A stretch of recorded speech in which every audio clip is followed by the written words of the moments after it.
그곳 분위기랑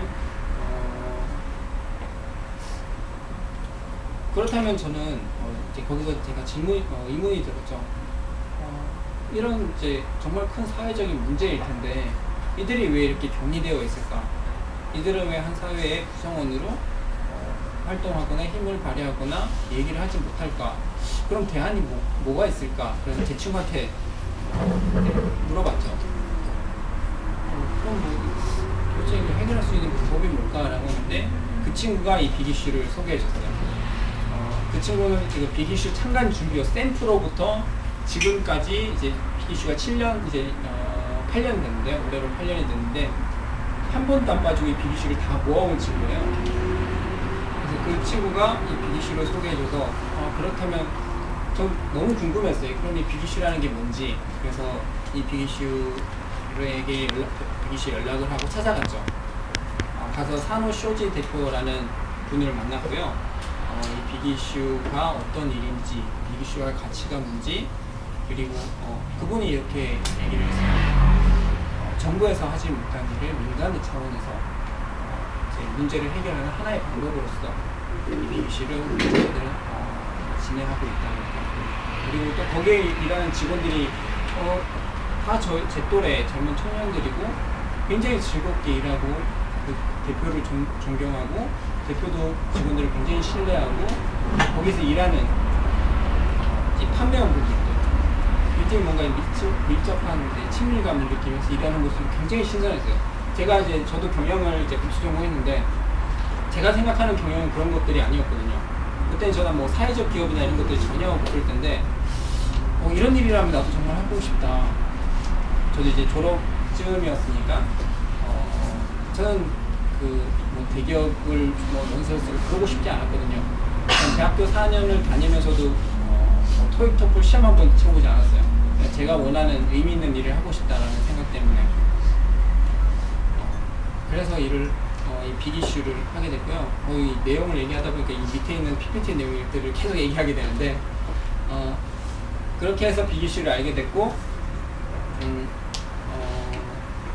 빅이슈에서 이제 저와 같이 해외에서 빅이슈를 본 사람들 혹은 국내에서 홈리스 문제에 관심이 있었는데 이 빅이슈를 알게 된 사람들 그런 사람들이 온라인 커뮤니티에 모이기 시작했어요. 저도 2009년 1월 달에 가입을 했는데요. 2008년 10월 달에 온라인 커뮤니티가 처음 시작됐죠. 그러니까 제가 막 온라인 커뮤니티가 한번 만들어 보자 이럴 때 제가 이제 저도 가입하게 됐고 이런 일이랑 난 해보고 싶다 함께 해보자 라고 해서 마음이 모인 사람들 지금 여기 이 자리에 두 분이 와 계시는데요. 그렇게 마음이 모이신 분들과 함께 1년여를 준비했고 2010년 5월에 저희들이 이제 사회적 기업으로 조명을 하고 물론 1년 동안 굉장히 어려운 일이 많았죠. 여러분들도 지금 그런 과정이 있지 않을까 싶어요. 이제 뭔가 단체로서의 뭔가를 만들고 사업화를 시키고 이런 것들이 굉장히 어려운 일이 저도 충분히 이제 경험을 통해서 알고 있는데요. 그렇게 해서 2010년 7월 달에 저희들이 창간호를 발행하면서 빅이슈를 한국 사이에 이 아까 보신 G 채널이 있잖아요. 그 영상도 저희 창간 다음 주에 방영이 되었던 건데 그렇게 한국 사회에 알리게 되었습니다. 네, 함께 초창기부터 만들었던 분들도 계셔서 제가 이런 얘기를 하니까 참 좀 민망하기도 하고 네, 그렇네요. 네, 일단 자기소개는 이 정도로 넘어갔고요. 네, 지금까지 제 창간호부터 1호, 2호, 3호, 4호, 5호, 6호, 7호, 8호, 9호, 10호 아까 최강이가 11호 이게 조니 데비지 12호고요. 이제 빅이슈가 벌써 작년 7월 달에 참가했으니까 곧 이제 1주년을 바라보고 있습니다.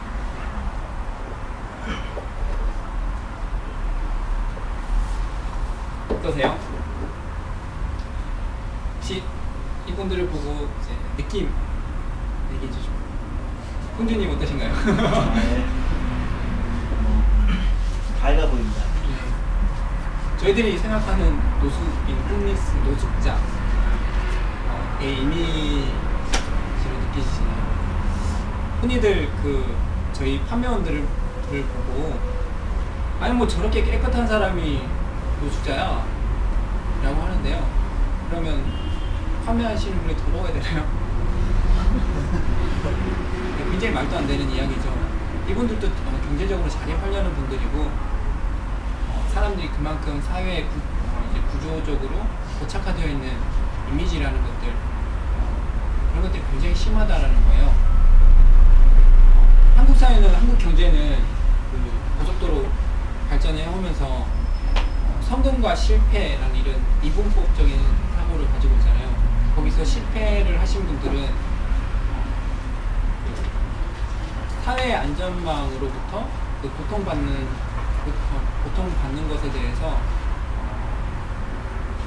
자신의 문제 또 문제의 화살을 자신에게 되돌릴 수밖에 없었어요. 한국 사회가 그래 했으니까요. 내 잘못이야. 거리에서 자도 마땅할 사람이야. 그런 것들을 반복해서 자신에게 문제를 되뇌일 수밖에 없었던 거죠. 이런 분들에게 다시 시작할 수 있다고 힘을 낼 수 있다고 누군가 응원해주고 함께 지켜봐 줄 사람들이 있었다면 이분들이 거리에서 생활하지 않도 되지 않았을까. 그런 한국 사회의 준비가 굉장히 부족했다라고 생각이 들어요. 죄송합니다.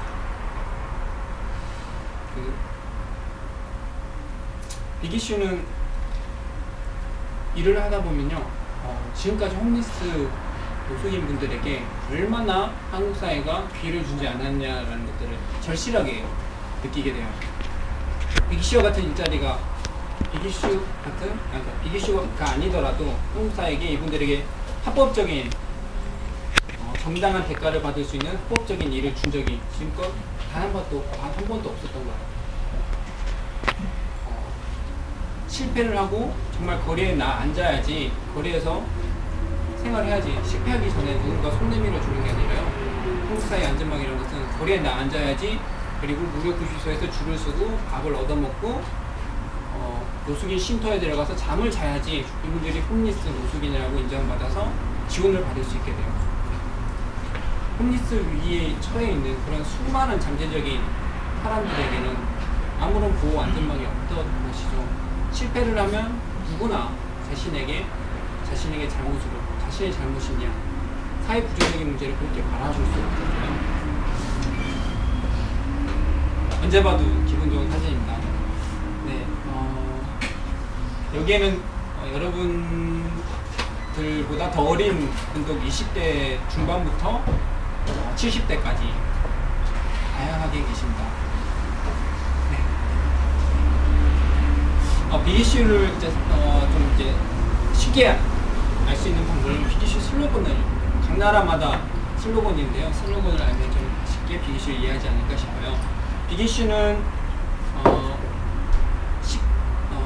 10개국에서 15개 종으로 이슈가 발행되고 있습니다. 빅이슈와 같은 스트리트 페이퍼는 40여 개 나라에서 40개 나라에서 120개 회원사가 있고요. 그런 스트리트 페이퍼가 좀 더 빅이슈와 같은 홈리스 자립이라는 가치 아래서, 그리고 수익의 50% 이상을 이들에게 직접 제공한다라는 그런 큰 틀 안에서 함께 기사 공유와 협력과 정보 제공을 하게 하고 있습니다. 네. 영국의 슬로건인데요. 워킹 낫 패깅, 구걸이 아니라 일하는 중입니다. 네. 호주 빅이시고요. 스스로 자립하는 사람을 돕습니다. 네, 한국의 슬로건이고요. 당신이 있는 순간 세상이 바뀝니다. 네, 이건 저희 사내에서 공모를 해서 뽑혔고요. 제가 낸 아이디어입니다. 네, 그렇네요. 네. 빅이슈를 조금 소개해 드릴게요. 네.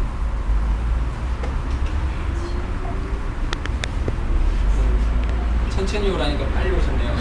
끝날 때 지금 잡지 팔자고 왔는데. 네. 네. 넘겨주세요. 네, 빅이슈는 아까 뭐 영상에서 충분히 보셨으니까 제가 길게 설명은 안 하겠습니다. 빅이슈는 읽을만한 잡지를 만들어서 이분들에게 합법적인 일로 경제적으로 자립할 수 있도록 하는 것이 빅이슈의 목표이고요.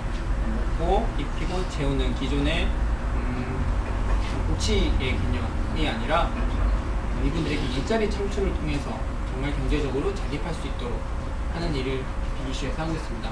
영국에서는 빅이슈를 통해서 5,500명의 홈리스들이 자립을 했다고 통계가 나와 있고요. 월간, 주간으로 14만 부, 15만 부가 팔리는 엄청난 유력 잡지입니다.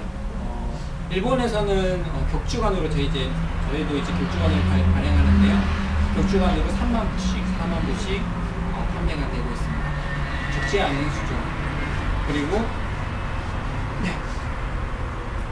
빅이슈에는 힘은 다름이 아니라 재능 기부자, 이런 사회 유명인사들, 그리고 이들의 초상권을 통해서 빅이슈는 이제 많은 이제 매력을 가지고 있고요. 네.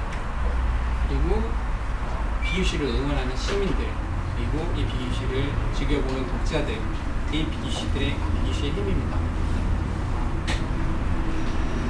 빅이슈는 그러면 이분들이 처음에 어떻게 일을 할 수 있을까라는 이제 의문이 있을 것 같은데요. 처음에 저희들이 10부를 이걸로 드립니다. 이 빅이슈는 노숙인이면 누구나 할 수 있습니다. 홈리스라면. 그리고 경제적으로 자립하고 싶다라는 의지가 있는 분이라면 누구나 빅이슈를 판매할 수 있습니다.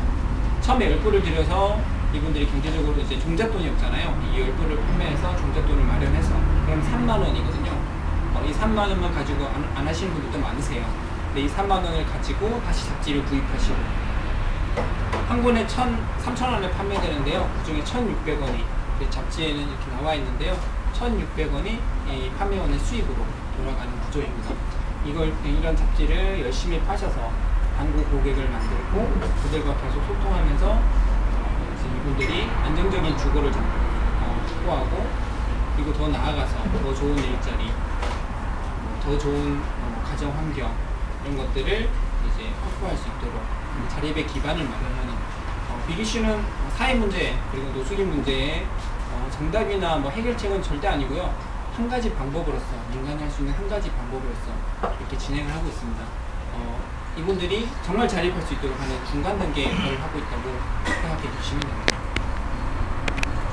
판매원이 되려면 이 10가지 행동 수칙을 반드시 지켜주셔야 되고요. 이건 고객과의 약속이고 잘 판매할 수 있도록 이분들의 수칙이라고 해서 저희들이 이분들을 규제하는 것이 아니라 잘 팔 수 있는 방법을 알려드릴 거예요. 네, 10가지 행동 수칙을 잘 지키고 계시는 판매원분들이 와 계시는데요. 지정된 장소에서 판매하고 아이디 카드 이런 저희가 입장을 착용하고 아이디 카드를 착용하고 이식으로 판매하고 있고요. 세 번째, 당당한 미소. 행동 수칙이 뭐 저런 게 있냐 싶을 수도 있는데 당당하게 웃을 때 독자와의 거리가 가까워져서 판매 부수가 늘어날 수 있습니다. 빅이슈의 가장 큰 판매 노하우는 어떻게 독자가 나에게 가깝게 오게 하느냐, 어떻게 단골 고객을 만드느냐. 이분들이 인상을 쓰고 그러고 있으면 잡지가 안 팔리겠죠. 근데 환하게 웃으면서 좋은 하루 되세요, 행복하세요, 빅이슈입니다, 안녕하세요, 빅이슈입니다, 이럴 때 사람들이 좀 가깝게 다가올 수 있다. 그리고 무엇보다 맨 끝에 10번째 행동 수칙이 수익의 50%는 저축인데요.